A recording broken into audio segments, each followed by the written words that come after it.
Desejo a paz de Deus para o teu coração, para o meu coração, que está em Abacuque, capítulo 1 a seguir. O peso que viu o profeta Abacuque. Até quando, Senhor, clamarei eu, e tu não me escutarás?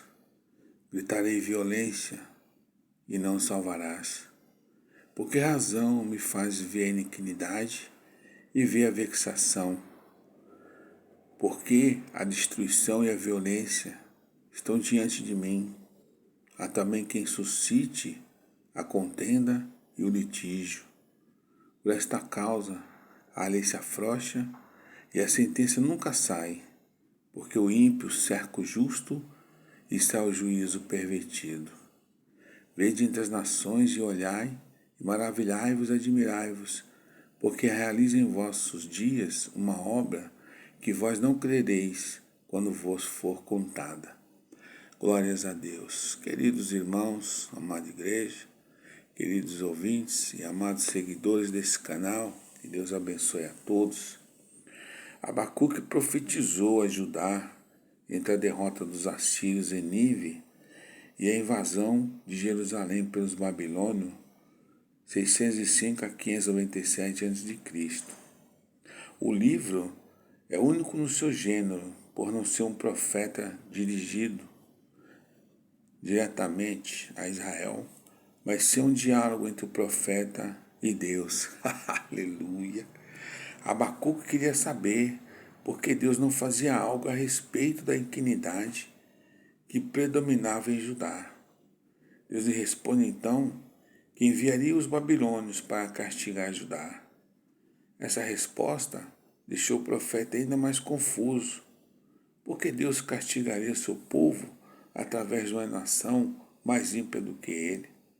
No fim, Abacuque aprende a confiar em Deus e a viver pela fé de maneira como Deus o requer, independentemente das circunstâncias. Assim como Deus fez com Abacuque, Deus faz conosco também. Você vê que do versículo 2 ao 4, Abacuque diz: até quando clamarei?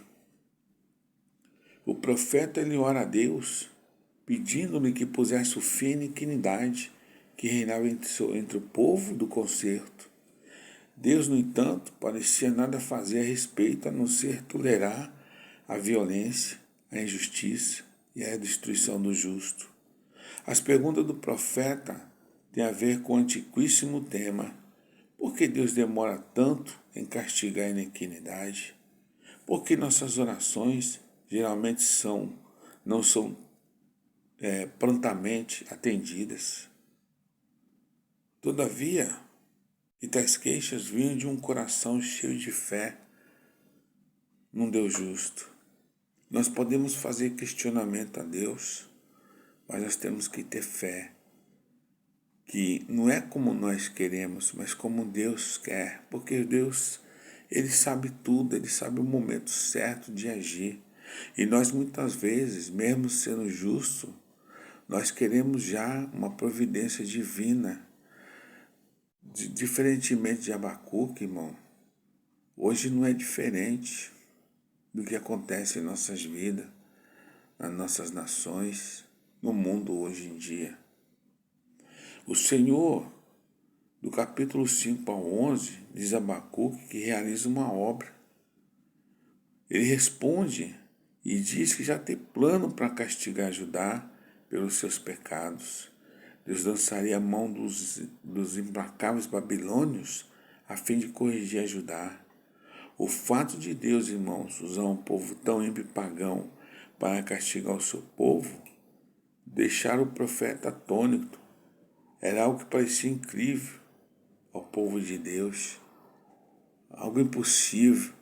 E a Bíblia confirma o que é impossível ao homem é tão fácil para Deus. Então, no versículo 12, se diz assim: não és tu desde sempre, ó Senhor, meu Deus Santo.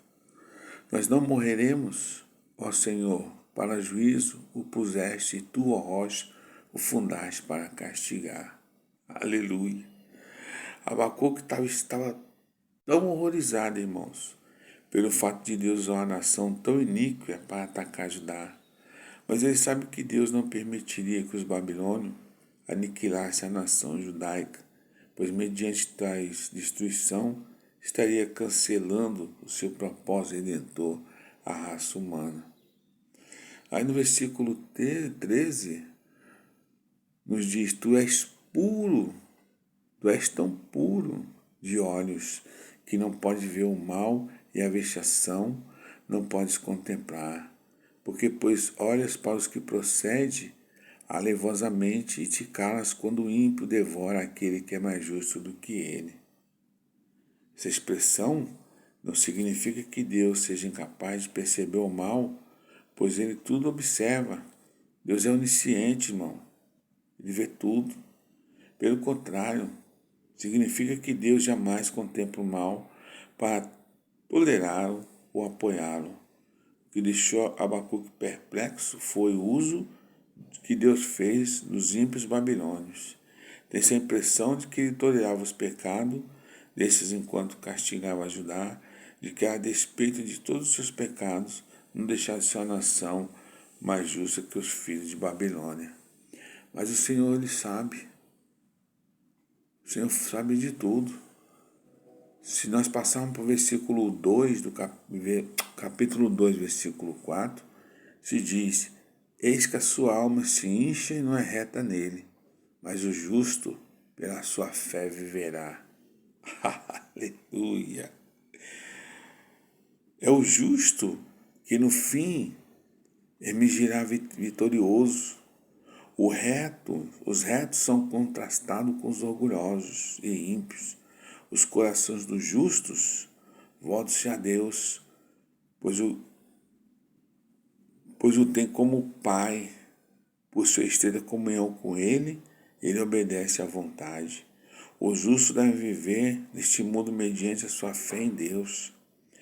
Fé aqui significa, irmãos, firme confiança em Deus e na retidão dos seus caminhos.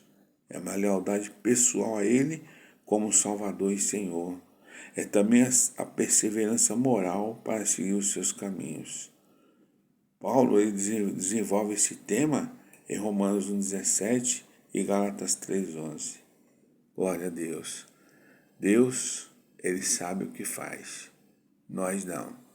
A nossa obrigação é orar, vigiar e confiar. Oh, glória!